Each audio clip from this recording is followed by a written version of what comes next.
찬양할 때 헤이 헤이 그걸 좀 더 크게 했어야 되는데 다음번에 한 번 더 잘해봐봐. 크게. 감사합니다. 모든 전쟁에는 그 전쟁의 영웅이 있기 마련인데 특히 고대 전쟁에는 그 전쟁을 승리로 이끄는 영웅들의 얘기가 반드시 들어있기 마련입니다. 우리 성경에도 그런 전쟁의 영웅들 얘기가 있습니다. 누가 있습니까? 제일 머리에 먼저 떠오르는 사람 다윗이 있잖아요. 다윗은 최고의 전쟁 영웅. 패배를 모르는 왕 바로 다윗입니다. 그 다음에 또 우리가 이제 한참 읽다 보면 다윗과 함께했던 용사들에 대한 얘기가 다윗이 나이가 들고 나면 다윗이 전쟁에 참여하지 않고 다윗과 함께했던 용사들만 나가서 싸워합니다. 근데 그 용사들 설명해 놓은 걸 보면 한 사람이 한 300명쯤 때려잡는 건 기본이고, 그러니까 그 사람들도 다 전쟁 영웅들이죠. 사사기들에 나오는 사사들도 그렇습니다. 그 중에서 특별히 우리 머리에 생각나는 한 사람이 있습니다. 누굽니까? 삼손. 네, 삼손은 한 사람이 300이 아니라 3,000명을 때려잡는, 상상을 할 수 없는. 지금 우리 TV에 그 애들 그 애니메이션에 나오는 스파이더맨이나 무슨 슈퍼맨이나 그런 정도가 되는 사람이 바로 삼손입니다. 어떤 때는 개인의 그 전투력이 집중적으로 조명을 받고, 또 다른 경우에는 지휘관으로서 전략과 전술이 또 집중적으로 조명을 받기도 합니다. 그런 지휘관으로서의 조명을 받았던 사람 대표적인 인물은 어디에 나옵니까? 우리나라에 있잖아요. 저하고 같은 성씨 이순신장. 그는 자기 혼자서 싸움을 잘해서 이기는 사람이 아니라 지금까지 전술과 전략으로 내병사들을 보호하고 상대방을 패배하게 만드는, 이순신이 그냥 생긴 게 아니라 많이 져봤기 때문에 육군 장군인 장수일 때는 엄청난 패배를 경험했어요. 그 패배 이후에 이순신 장군이 내가 다시는 전쟁에서 내 병사들을 다 죽이는 이런 바보 같은 짓을 내가 안 할 거다, 표를 깨물고 각오하고 다시 해군이 장수가 됐을 때는 한 번도 지지를 안 해요. 이순신 장군이 그런 사람이에요. 어쨌든 간에 또 어떤 때는 이 자기 혼자 힘으로 혹은 그 전략적인 걸 다 가진 사람들이 또 나오기도 합니다. 그런데 우리가 이제 보고 있는 이 계시록에 나오는 전쟁, 이 전쟁은 개인의 실력이나 능력에 의해서 전쟁 결과가 바뀌지를 않습니다. 그렇게 결정되는 게 아닙니다. 하나님께서 정하신 때에 따라서 하나님의 결정에 의해서만 그 전쟁의 승패가 갈라지는 게 계시록에 나오는 이 전쟁입니다. 그렇지만 개인의 실력과 판단력이 한 가지 영향을 미치는 데가 있습니다. 그게 어디냐? 바로 나 자신의 미래에 영향을 미칩니다. 내가 실력 없는 사람이 되거나 내가 판단력이 흐린 사람이 되면 내 미래는 승리하는 편에 함께 하는 게 아니라 패배하고 불못에 빠지는 편에 같이 하게 되는 비운의 운명을 맞이하게 되는 겁니다. 이제 마지막 때가 가까워지고 있기 때문에 여러분, 거짓이나 위선은 마땅한 징벌을 받고 패망의 날이 그들에게는 점점 가까워지고 있습니다. 그러나 세상의 기준으로 보면 실패했다고 생각되는, 그렇게 우리가 말할 수 있는 예수 그리스도는, 여러분, 심지어는 신학자들 중에도 성경을 연구하다가 예수님의 사역은 실패한 사역이다 이렇게 말하는 사람들도 있습니다. 실제로 세상의 눈에 보기에는 성공이 아니라 실패죠. 왜? 하다가 중간에 죽었으니까. 그러나 그 이후에 제자들이 멋지게 일을 만들어냈다, 그렇게 얘기를 합니다. 그런데 성경은 그렇게 말하지 않거든요. 예수님의 사역은 실패가 아니라 하나님이 그에게 요청한 대로 가장 100% 완벽하게 그 사역을 해내신 분이 바로 예수 그리스도인 줄 믿습니다. 그래서 우리 예수님은 실패자가 아니라 가장 완벽한 승리자입니다. 오늘 이 계시록에 나오는 전쟁은 다시 말씀드리지만 우리에게 달린 전쟁이 아니라 이미 승리하신 예수 그리스도에게 달린 전쟁인 줄 믿습니다. 우리는 그 예수님께서 개선 행진을 하실 때에 그분 뒤에 함께 서서 같이 찬양하고 같이 나팔 불고 우리는 그렇게 하면서 그 개선 행진의 주인공들로 우리는 참여해야 될 사람들입니다. 그런데 그러기 위해서는 우리가 승리하신 예수 그리스도를 알아볼 줄 아는 믿음의 실력이 있어야 됩니다. 예수님은 개선 행진을 하시는데 나는 저쪽 편에 꼬랑에 빠져가지고 이렇게 빌빌대고 있으면 안 되잖아요. 예수님이 승리의 행진을 하실 때 그분과 함께 승리하는 편에 서시기를 축복합니다. 그러면 이 전쟁의 영웅과 그에게 대적하는 자들의 최후를 오늘 우리 말씀을 통해서 좀 살펴보겠습니다. 오늘 본문의 주인공들은 말을 탑니다. 어떤 말을 탑니까? 백마를 탑니다. 그런데 이 백마를 타는 인간들이 또 있습니다. 누가 백마를 탈까요? 잘 모르세요. 우리나라에 횡행하는 수많은 이단의 괴수들이 다 백마를 탑니다. 왜 백마를 탈까요? 오늘 본문에 나오는 예수님 흉내낸다고 지가 재림 예수라는 얘기를 하기 위해서 지가 백마를 타고 나온 사진이 제법 많아요. 하고 나중에 인터넷 찾아보십시오. 백마 타고 나타난 사람들이 많이 있습니다. 여러분 근데 백마 탔다고 구세주가 되는 게 아닙니다. 백마 탔다고 구세주가 되는 게 아닙니다. 오늘 이 11절부터 등장하고 있는 백마 탄 사람들을 보게 될 텐데요. 이 백마 탄 사람들이 11절부터 14절까지 이렇게 쭉 몇 부류로 같이 나옵니다. 그러면 우리의 백마 탄 그분을 한번 만나보도록 하겠습니다. 11절 말씀 한번 같이 읽겠습니다. 11절입니다. 또 내가 하늘이 열린 것을 보니 보라 백마와 그것을 탄 자가 있으니 그 이름은 충신과 진실이라. 그가 공의로 심판하며 싸우더라. 아멘. 여기 보니까 내가 하늘이 열린 것을 보니 그렇게 얘기합니다.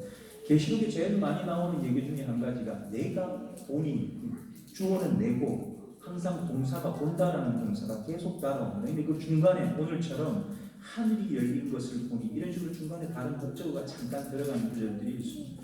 이게 무슨 말인가 하면 요한이요 자기가 증인으로서 하나님이 보여주신 것을 내가 보고 있다는 것을 얘기하는 겁니다. 특히 오늘 본문에서는 하늘 문을 활짝 열어져 줌으로써 마지막 때에 전개될 상황, 마지막 때에 어떤 일이 일어날 것인가 거기에 대한 계시와 징조를 내가 보고 얘기한다. 그걸 우리에게 얘기해 주고 있습니다.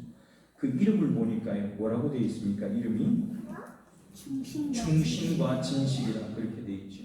여기 나오는 충신은 이 헬라어로는 우리가 믿음이라고 얘기하는 단어의 형용사형을 씁니다.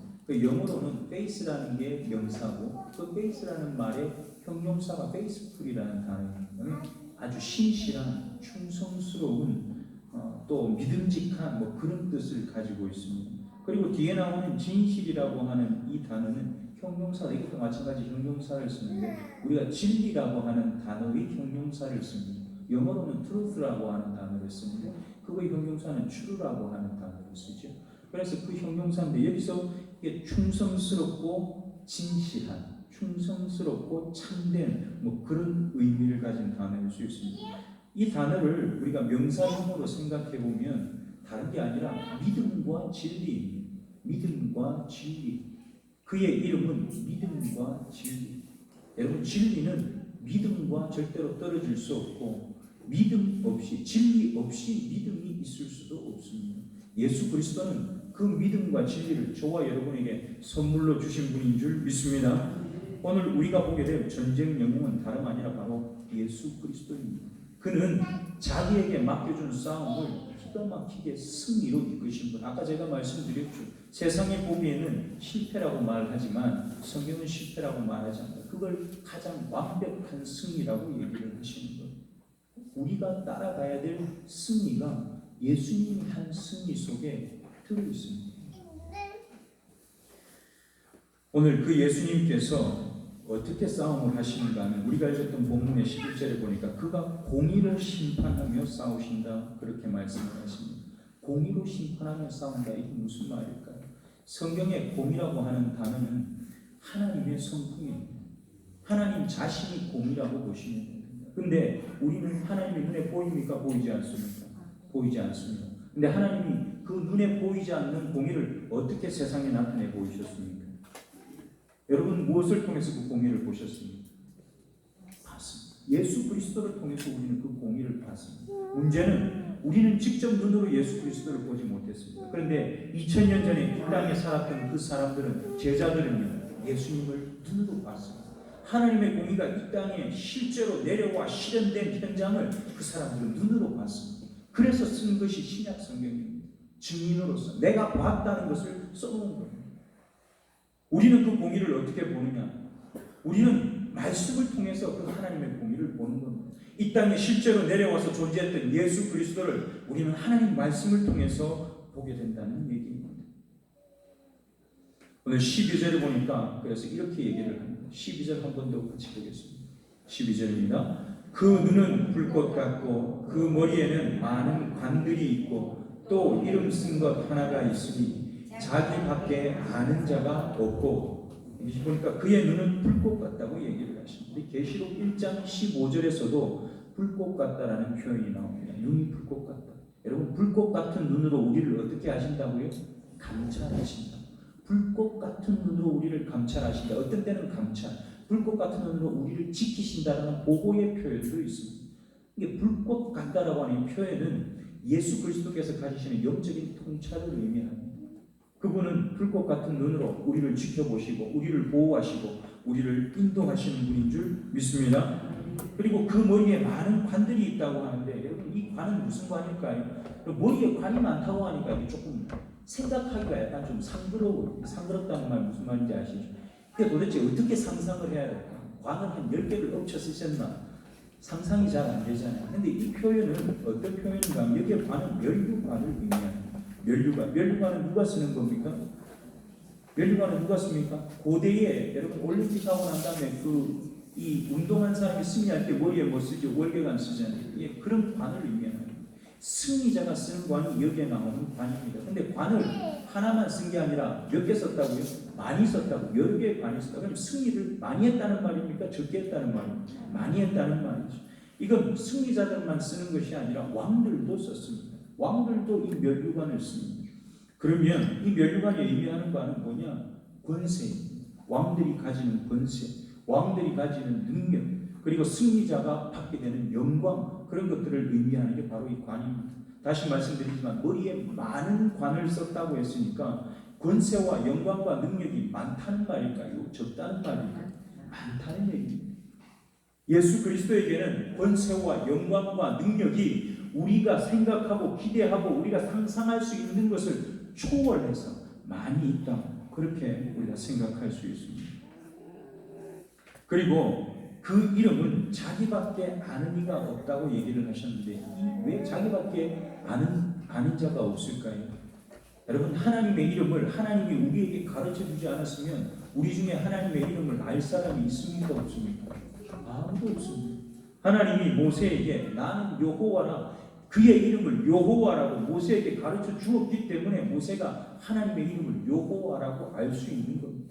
우리도 마찬가지입니다. 하나님이 우리에게 가르쳐 주셨기 때문에 알 수 있는 일. 여기에서 그렇게 자기 이름을 그런 식으로 얘기하는 건 예수님의 존재 자체가, 여기에 지금 승리자의 존재가 신적이다. 하나님과 동등한 지위를 가지는 분이다. 그런 것을 우리에게 암시하는 구절들입니다. 13절과 14절을 한 번 더 같이 보겠습니다. 13절, 14절 두 절입니다. 또 그가 피 뿌린 옷을 입었는데 그 이름은 하나님의 말씀이라 칭하더라. 하늘에 있는 군대들이 희고 깨끗한 세마포 옷을 입고 백마를 타고 그를 따르더라. 아멘.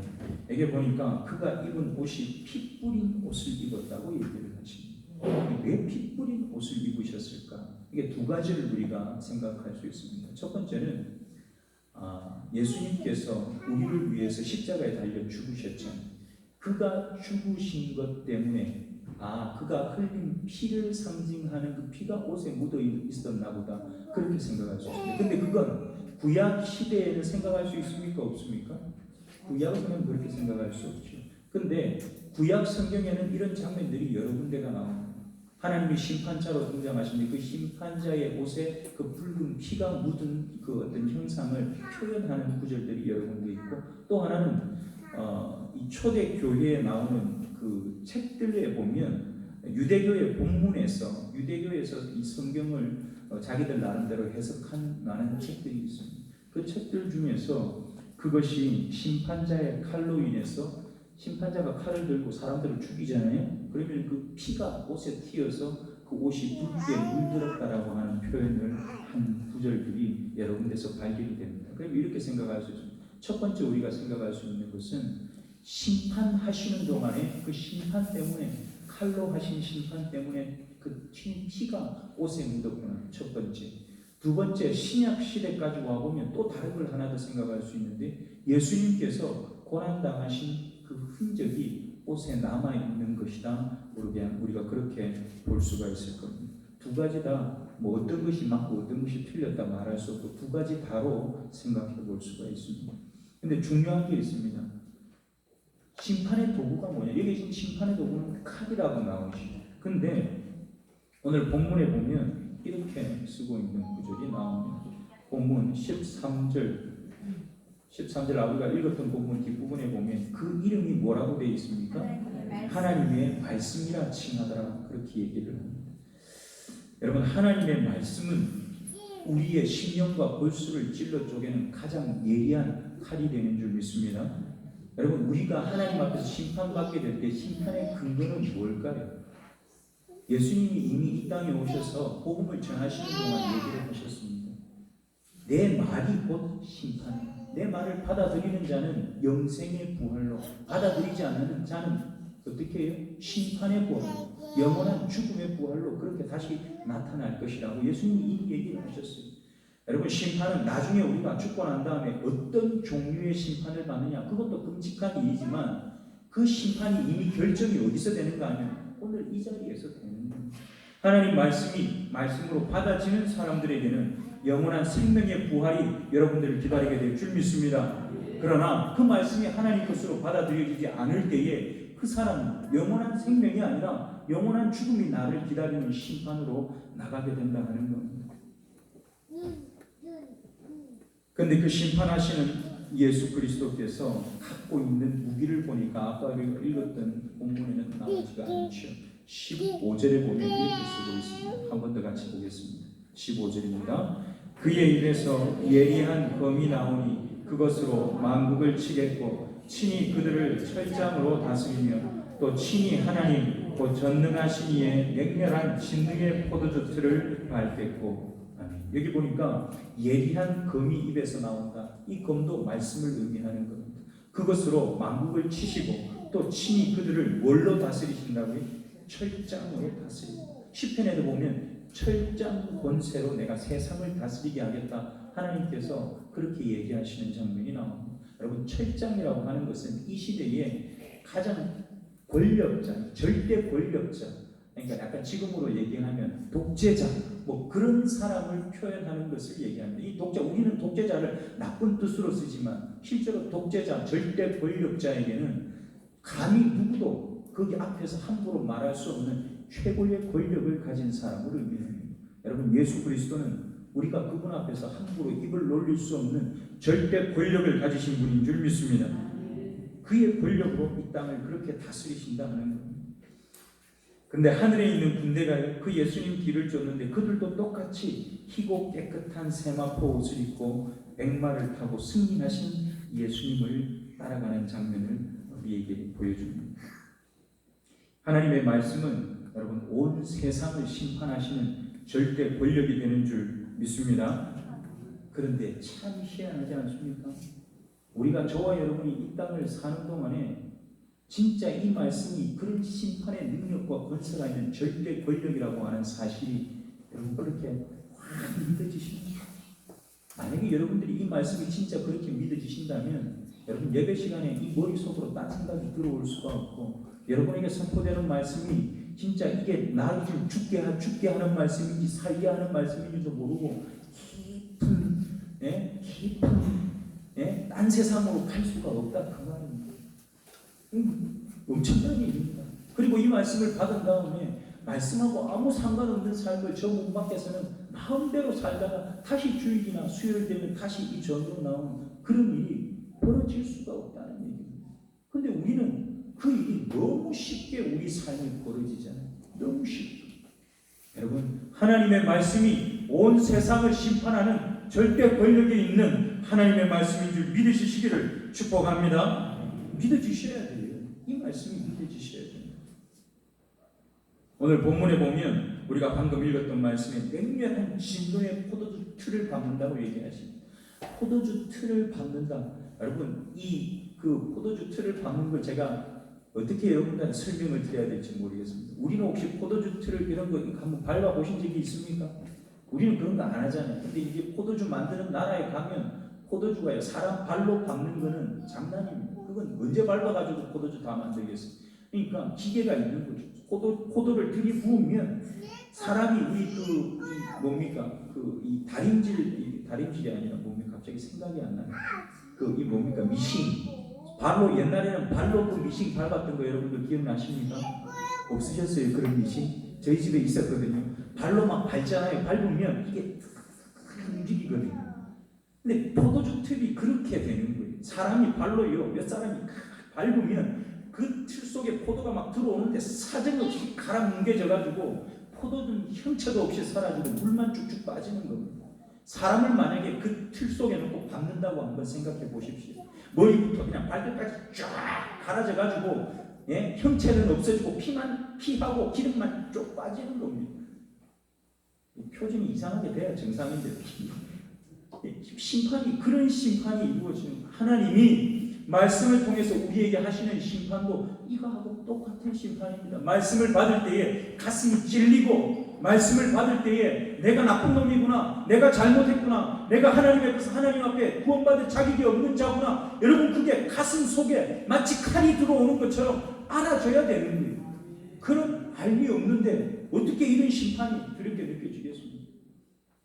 여러분 매번 그렇지 않더라도 최소한 구원받은 백성이 하나님 앞에서 그 말씀이 내 앞에서 그런 식으로 나를 찔러오고 그 찔름 앞에서 내가 하나님 앞에 엎어지는 그런 경험이 없이는 여러분 내가 하나님 앞에 진짜 구원받았구나 그런 생각하고 사는 게 여러분 너무 포시라는 생각이 그럴 수가 없다는 거예요. 오늘 이 포도주 틀 얘기를 하는 이유는 하나님의 그 말씀이 얼마나 그 절대 권력이 강력하게 행사되는가 하는 것을 우리에게 보여주기 위해서 하시는 말씀입니다. 16절에는 그 절대 권력에 대한 얘기를 이렇게 표현을 한 번 더 합니다. 16절 한 번 더 같이 읽겠습니다. 그 옷과 그 다리에 이름을 쓴 것이 있으니 만왕의 왕이요 만주의 주라 하였더라. 아멘.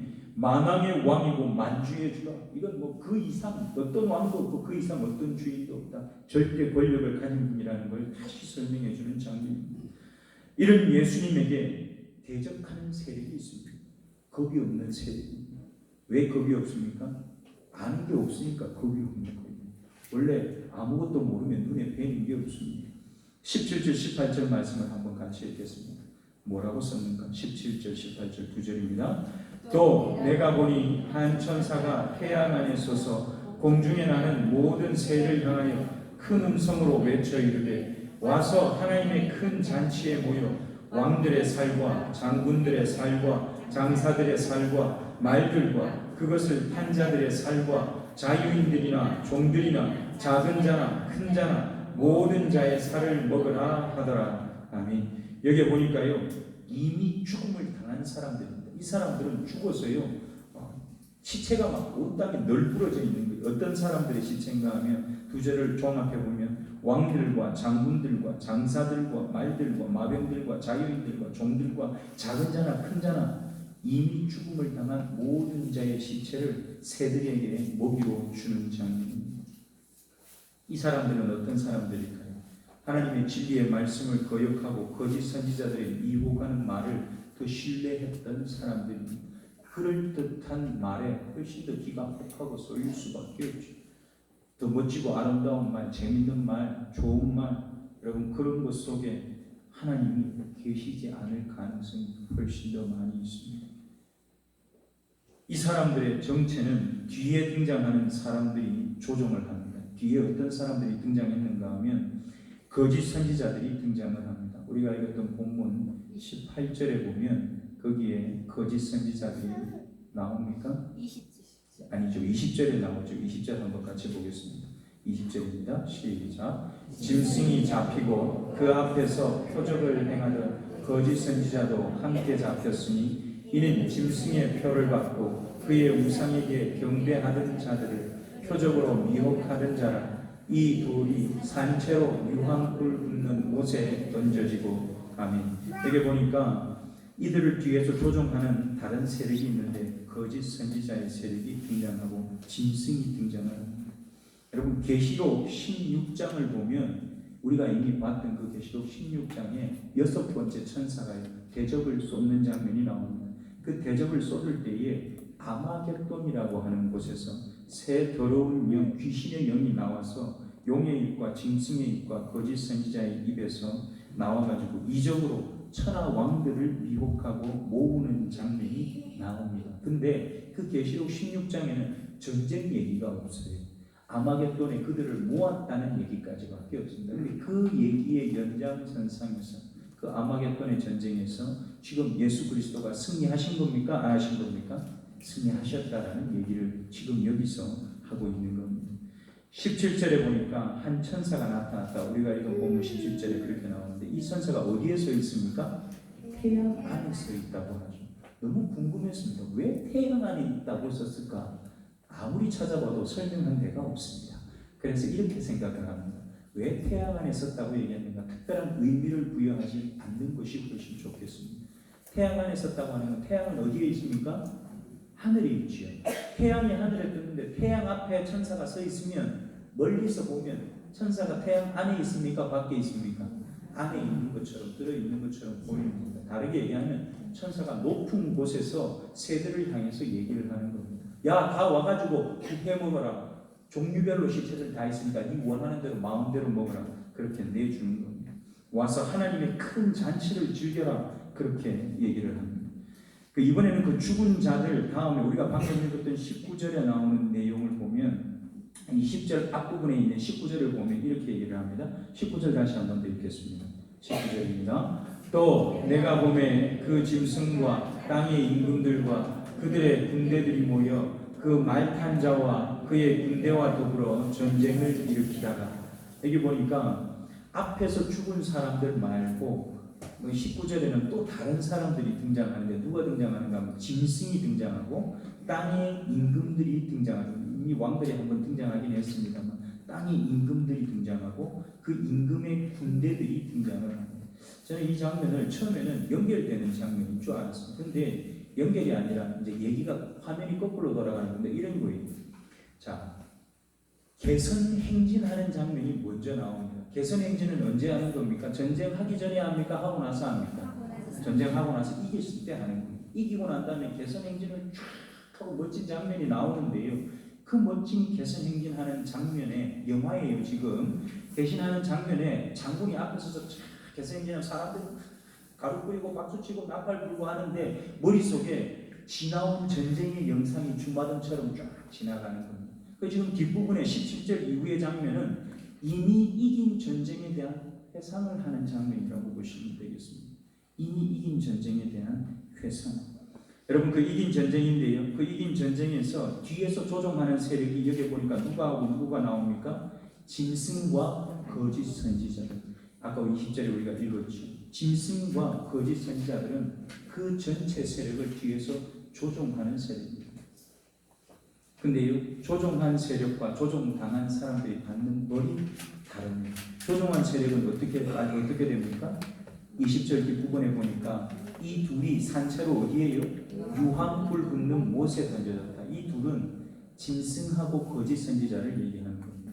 그리고요, 이 둘 말고 그 나머지는 어떻게 됐습니까? 21절 한번 볼까요? 21절 같이 읽습니다.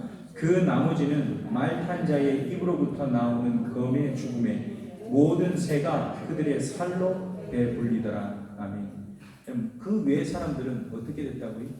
죽은 시체를 새들이 와서 그 살을 다 먹었다고 얘기를 합니다. 여러분 이미 죽고 난 다음에 차라리 죽고 났으면은 뭐 새가 나를 쪼아 먹든 발라 먹든 삶아 먹든 알 수 있습니까? 모릅니까? 모르잖아요. 그게 훨씬 덜 고통스러울 것 같아요. 근데 살아있는 채로 여러분들과 저를 살아있는 채로 만약에 유황불 속에 집어넣었다. 유황불이 한 10초 있다 꺼지는 것도 아니고 영원히 꺼지지 않는데 거기에 집어넣었다. 어떻게 더 고통이 심하겠습니까? 뭐 말을 안 해도 유황불에 살아있는 채로 집어넣는 게 훨씬 고통이 심한 것이죠. 왜 이렇게 다르게 보여주실까? 머릿속에 한 가지 떠오르는 게 이런 생각이 떠올랐습니다. 하나님께서 우리에게 상을 주실 때 우리가 다 상 받는 것이 똑같겠습니까? 성경에 똑같다고 했습니까? 다릅니다. 상이 다릅니다. 하나님 앞에 상을 받을 때도 상을 받는 층층이 다 다릅니다. 그런데 벌이라고 해서 똑같겠습니까? 분명히 다를 거라는 거죠. 그 벌 받는 것도 분명히 다를 것이다. 그래서 아마 그렇게 쓰지 않았을까 저희의 해석입니다. 다른 데 해석이 정확하게 안 나와 있기 때문에 제가 여러분들에게 그렇게 설명을 드립니다. 사랑하는 성도교회 성도 여러분, 진리와 거짓의 전쟁에서는 진리가 반드시 승리하는 줄 믿습니다. 여러분, 그 진리는 저와 여러분이 정하는 것이 아닙니다. 세상이 얘기하는 그런 진리가 아닙니다. 하나님께서 독생자 예수 그리스도를 통해서 이 땅에 선포하신 진리, 하나님의 말씀만 참 진리가 되는 줄 믿습니다. 이 말씀은 창조하시기도 하시고, 어떤 때는 파괴하시기도 하시고, 어떤 때는 새롭게 하시기도 하시고, 어떤 때는 심기도 하시고 뽑기도 하시는 그 힘이 있는 절대 권세, 그게 바로 하나님의 말씀 진리라고 하는 겁니다. 여러분, 더럽고 악한 영들과 거짓 선지자, 여기서 말하는 거짓 선지자는 적그리스도의 세력을 의미하는데요, 이런 적그리스도의 세력은 결코 우리를 이길 수가 없습니다. 교회를 무너뜨릴 수가 없습니다. 그 교회가 하나님의 진리의 터 위에 세워져 있을 때입니다. 그러나 우리가 우리의 욕심으로 교회를 움직이고 우리의 욕심으로 교회를 가득 채울 때 이 교회는 진리의 터 위에 세워진 교회가 아니라 우리의 욕심으로 가득 찬 교회가 되어버리고 만다는 겁니다. 그때는 이미 교회가 아닙니다. 온 세상의 세력이 교회를 자기 것으로 집어삼키게 될 겁니다. 여러분, 그러나 이 교회가 진리의 터 위에 있을 때 반드시 예수님께서 승리하신 것처럼 우리도 함께 승리하게 될 줄 믿습니다. 문제는 우리한테 있어요. 예수님은 승리하셨고 앞으로도 승리하실 거고 그 진리는 반드시 승리하는데 저와 여러분이 그 진리를 알아볼 눈이 있느냐 하는 겁니다. 우리에게 진리를 알아볼 실력이 있는가? 여러분 스스로에게 물어보십시오. 거짓 선지자가, 가짜가 나를 찾아와서 내게 그럴듯한 말로 내를 잡아가려고 할 때 내가 그게 넘어가지 않을 실력이 있는가? 제가 이 생각을 했습니다. 실력이 꼭 있어야 되기는 하는데 실력이 없어도 될 수는 있겠다. 여러분, 어떻게 하면 실력이 없어도 될까요? 난 무조건 예수님 편 들면 실력이 없어도 돼. 아무것도 다 필요 없다. 나는 예수님 편이다 무조건. 난 우리 목사님이 말씀하신 대로만 한다. 여러분, 그렇게만 하면 혹시라도 실력이 없어도 여러분 예수님 편에 쓸 기적적인 일이 일어날 수가 있습니다. 그런데 제가 여러분들에게 간절하게 원하는 그런 식이 아니라 여러분들이 알아서 누가 와도 그걸 분별해 놓을 줄 아는 믿음의 실력이 저와 여러분에게 있기를 축복합니다. 여러분, 내일부터 새롭게 시작되는 한 주간을 여러분들의 믿음의 실력을 기르는 기회로 이용하시기를 축복합니다. 새벽 기도회가 있고 수요 기도회가 있고 다니엘 기도회 이번 주 금요일에 우리가 함께 가자고 이미 광고했습니다. 여러분, 이런 시간들을 놓치지 마시기를 바랍니다. 진리의 편에 설 수 있는 기회, 그 눈을 가질 수 있는 기회가 그런 것들을 통해서 여러분들에게 주어지는 겁니다. 그거 다 나는 필요 없다 하는 그 사람에게 여러분 무슨 실력을 기를 수 있는, 실력이 있으면 그 시간을 절대로 버리지 않아요. 왜냐하면 하나님 편에 설 수 있는 기가 막힌 좋은 기회들인데 왜 그걸 갖다 버립니까? 여러분 걸로 누리시기를 축복합니다. 여러분, 하나님의 말씀으로 생초교회가 함께 새로워지고 마지막 날 우리 주 예수 그리스도와 함께 승리의 행진에 저와 여러분들과 흰 깨끗한 세마포 옷을 입고 그분 뒤에 함께 서서 개선 행진을 하는 복을 누리게 되기를 축복합니다. 기도하겠습니다.